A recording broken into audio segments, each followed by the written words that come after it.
Welcome back to another episode of ROC Boys Football, continuing with their 2022 season previews as we take a look at the Minnesota Golden Gophers.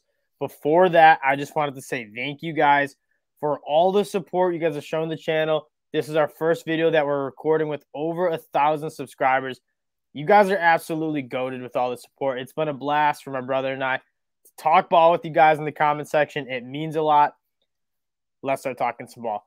Still, Minnesota was a good team last year. They went 9-4 and sneakily had one of the best defenses in the country. It just seems like there was some meat left on the bone. I mean, losing to Bowling Green at home, a dreadful MAC team, losing to Illinois. As good as Minnesota was, a 9-4 season, the only the fourth time since 1905 they had 9 wins in a season. It still seems a little bittersweet for the Gopher fans. We're going to focus on the offense side of the ball first because that was just absolutely dreadful. I'm sure Minnesota fans share that sentiment. Still, what did you see last year from that Minnesota offense? And then how does it get better? Yeah, it was a weird season because they started off really poorly. And the reason they were playing poorly is because they just couldn't score. And I don't know if that's, I guess, the shining star for Minnesota is they're getting back their old offensive coordinator, Kirk Ciarrocca. Ciarrocca. But he was, I mean, they were really good, let's say 2 years ago or so in 2019. So that was a great Minnesota offense, and Tanner Morgan looked like a legitimate pro prospect. And just last year, he just really was out of sorts, making uncharacteristic errors. And if they can get him back to where he should be or where he was in 2019 with all the other talent, I think they can be really good. Or not really good, but good. You look back at Tanner Morgan in 2019 and heading into the 2022 season. I mean, 2019, he threw for 3,000 yards, I believe 30 touchdowns. I mean, granted, he had guys like Rashad Bateman and Tyler Johnson on the outside, but he looked better. The offense just looked so smooth. And then the last 2 years, I'm watching back some of the film and some of the games, and everything just seems so hard. Like the completions were so hard. The windows were tighter. There wasn't as much space on the field. There weren't as many explosive plays being made. And hopefully the new OC bringing him back, Tanner Morgan has said that he's had a lot of good chemistry with him. Hopefully that can rekindle Tanner Morgan's play. Though I want to look to the wide receivers because in a large part, that is why we saw that offense be so successful in 2019. It's actually a pretty good unit around him because he's got Chris Oppendau, who's a legitimate pro. Yep. Dalen Wright's very good. I don't know that he's like a draft pick type guy, but a very good college player. And then a legit pro at tight end with Brevin Spanford. So they actually have a pass catching unit that I think can be really good. Even I shouldn't leave out Michael Brown Stevens because he can play too. So they'll have some weapons. They just, you're right. At the end of the day, they need Tanner Morgan to be Tanner Morgan in 2019. Yeah, I mean, the weird thing with Dalen Wright, and a guy I was high on after leaving that Ohio State game, you watch him, he had 10 targets, caught 5 balls for 73 yards. He looked like a physical monster. Could have added another touchdown and just dropped out of his hands. Top 70 recruit was at Texas A&M. He has the talent. He's 6'4". He averaged 20 yards per catch. There's so much to like about him. And I think we know what we have with Chris Oppendau. He is a known commodity. He will be maybe a day 3. Ideally, if they put together a good season, he's a day 2 prospect. He's got some serious juice to him. If Dalen Wright can just be kind of a serviceable, not even serviceable, a good wide receiver too in that offense. You mentioned Brevin Spanford. They got the tools around Tanner Morgan. I just want the offensive scheme to look a little bit better. I mean, they just kind of stopped throwing the football. And one thing I want to add is they threw the least among any Power 5 team last year. They completely just stopped throwing the ball and just ran the football. And it just got to the point where they just couldn't hit any explosive plays. I mean, it'll help. I think the one thing that obviously is they're getting back an incredible running back in Mohamed Ibrahim. So I think that'll – and that's a team I think you always know Tanner Morgan's probably not going to be the guy to throw it 80% of the snaps and be a good quarterback. I don't think – even when you look back at 2019, they could run the football really effectively, and they use play action predominantly to get them going. So I think with a really good running back, that'll help. The only problem is their offensive line lost 4 starters, and It's been a really good unit for Minnesota for a while, so you'd like to think they can roll it through, and it's like they have guys who have been waiting their turn behind pros, so it's not like they're losing guys off a bad unit, but if that unit can be good and they can get back to pounding it with a running back who's just head and shoulders better than anyone else they had last year, I think that'll help Tanner Morgan. Yeah, we say it all the time. The best friend for a quarterback is a good run game. Everything gets easier throwing the ball downfield when defenses have to commit more bodies to the box, and I think this can be an awesome run game. It was a good run game last year. I mean, they had 3 backs who averaged 5 yards or more a carry. Like, they were a good group last year. They just didn't throw the football, and it's hard to score points when you're not throwing the football at all. And so if they can establish a run game, I'll highlight a few guys. You already spoke on Big Mo. We don't need to say anything about him. I'm going to just assume that he's rolling right through with that Achilles injury. Chuck Filiaga coming in at an interior spot. Quinn Carroll was a former high 4-star top 100 recruit who went to Notre Dame. Didn't really get much burn. He's also coming into Minnesota. And then a guy that they are super high on who's also just an absolute – I don't know where Minnesota finds these offensive linemen, but they're all just massive humans. Ariante Essary, number 69, has been getting a ton of buzz at left tackle. I think everything I'm hearing is he's got the capability to be like a first-round kind of guy. He's a really, really good football player.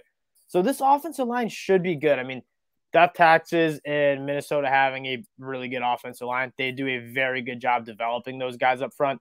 And so if they can have a good run game, and then Tanner Morgan and the wide receivers can just find their form a little bit, hopefully the new offense coordinator helps, the offense should take steps forward.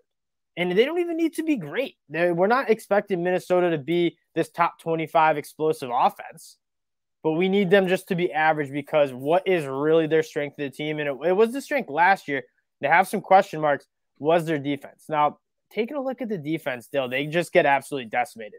Losing a guy. That's the problem. When you lose your whole defensive line production, where you even lost your twos, that's really hard to deal with, especially because I wouldn't say Minnesota's a team like in Alabama that has immense talent waiting in the wings. So they lost a lot of guys with in just 6 out of 8 is so much. 6 out of your 8 top snaps.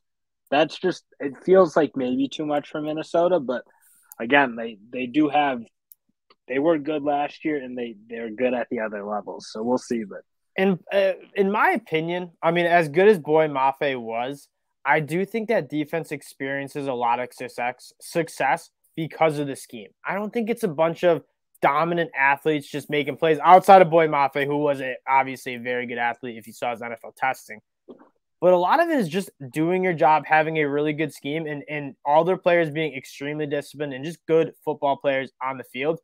And so should we expect the defense to be a top 5 defense like it was last year? I mean, 6th nationally in scoring defense, 3rd nationally in total yards. This defense was like in the realm of Georgia alone. Well, asterisks with the Big Ten West. That is very fair criticism. They're playing great offenses. That is a very fair criticism, but as like they were still very, very good. No, you still got to be a good defense, but especially behind an offense that stunk and had to punt so much, and their punters weren't exactly very good either.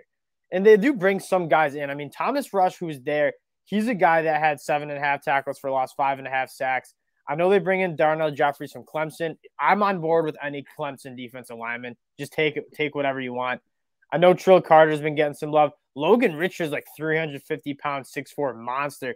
So they got some guys up front who I think will be good. Again, are they going to be as good as they were last year? Probably not. I think it just naturally, like, you have a question because you don't have a ton of – you just have nobody coming back besides Thomas Rush, who put up really any numbers or gave them any production. 7.5 TFLs, 5.5 sacks. I mean, I think they'll be It's good. It's going to be a rotation. It's going to be a rotation. So looking at the linebacker spot, though, they obviously lose their guy in Jack Gibbons, who, over 92 tackles, 6.5 for a loss. He was a very good football player for them. But I'm kind of optimistic about this linebacker group. You know what you got with Mariano, Marin? He just looks like a Big Ten linebacker. He's really physical. Not necessarily the best athlete sideline to sideline, but he's a very good tackler. I actually think you got a better pair, maybe. Because Sori Marine and the guy they lost, very similar players. Both more your prototypical Big Ten linebacker who's not great sideline to sideline, but really good in the box and make a lot of tackles. I think Braylon Oliver gives you a 1-2 punch maybe at linebacker where you have a more athletic guy. I mean, last year he was playing more nickelback, which I don't think is a spot. I don't think he's that level of athlete. But I think him and Sorry Marine can be a really good tandem, with one being a little bit more of the sideline to sideline and the other being the box. Yes. Classic stud you'd expect in the middle on a Big Ten defense. Yeah, Braylon Oliver, I've heard a lot of good things. I like what I see when he's on the field. I'm excited to see him kind of be a full-time starter at that linebacker spot. In the secondary, probably returning the two best safety duos in the Big Ten, and Tyler Nubin and Jordan Howden. Tyler Nubin's a legit NFL prospect. I love what I see. They have 7 years of starting experience. Tyler Nubin had 3 interceptions last year. Gets his hands on a lot of footballs. The safeties will be good, and then they go to the portal to kind of fix that cornerback spot. Before we touch on the portal, guys, so I'm going to give you a little time to talk about Justin Whaley. He's your guy. He's a true freshman All-American last year. Talk a little bit about him. Justin Whaley, I think, is going to be a legitimate high pick at some point in the draft. I think what you see like a different level of athleticism where he doesn't look like he's trying very hard and he's just sticky on guys. And, I think pairing him up with the safety duo you just talked about, you hope you can take the ball away, and that will really help this Minnesota defense. And I'm excited about this unit. I think Whaley, he didn't play enough last year until the end of the season, where he was like the back half, I should say, not the end. But when he started starting, you noticed there's something about him. It just looks easy. Looks easy for him.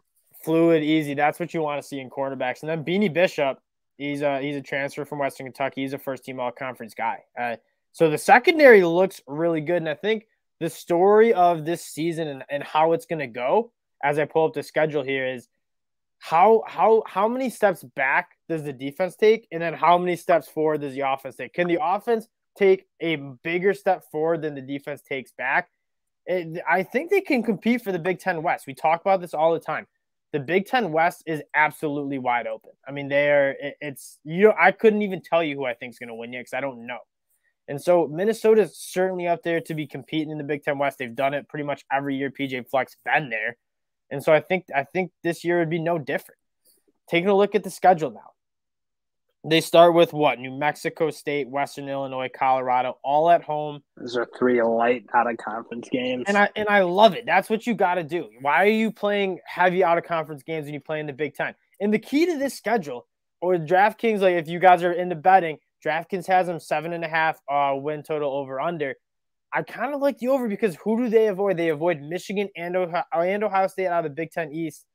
I mean, Michigan and Penn State, they're both on the road, but they're both gettable teams because that'll be their 4th game of the season. Ideally, they're playing 3-0 into that game. A lot of confidence, probably will be a ranked team. And then you get if you can take one of those, Michigan State or Penn State, you're looking really good for 7.5 because they can beat anybody in the Big Ten West 100%. And that's not to say they will, because the other teams can beat them probably too. Like a Purdue, they could lose to Purdue, but I think they're going to come in kind of close to most of those Big Ten West teams besides Illinois, Northwestern, like the really gutter teams. But otherwise, they can beat them all though. Still, they can beat Wisconsin for sure. And you got to love how the schedule's because, again, 3-0 going into Michigan State, one of their biggest games of the season. And then you got Purdue. It's your homecoming weekend at home. That's probably one of the favorites to win the Big Ten West. On the road at Illinois. If Minnesota's as good as we think they can be, they'll take care of Illinois, even though I'm high on Illinois.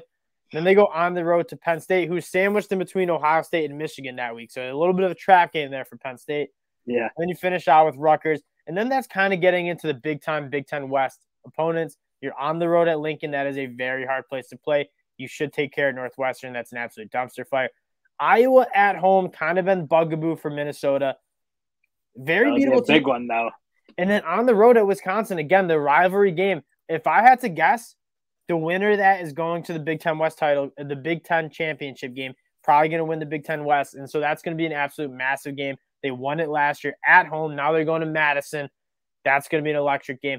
And again, this Minnesota team, they can win the Big Ten West. They absolutely can. It's just, can that offense just get a little bit better, because it was so bad last year.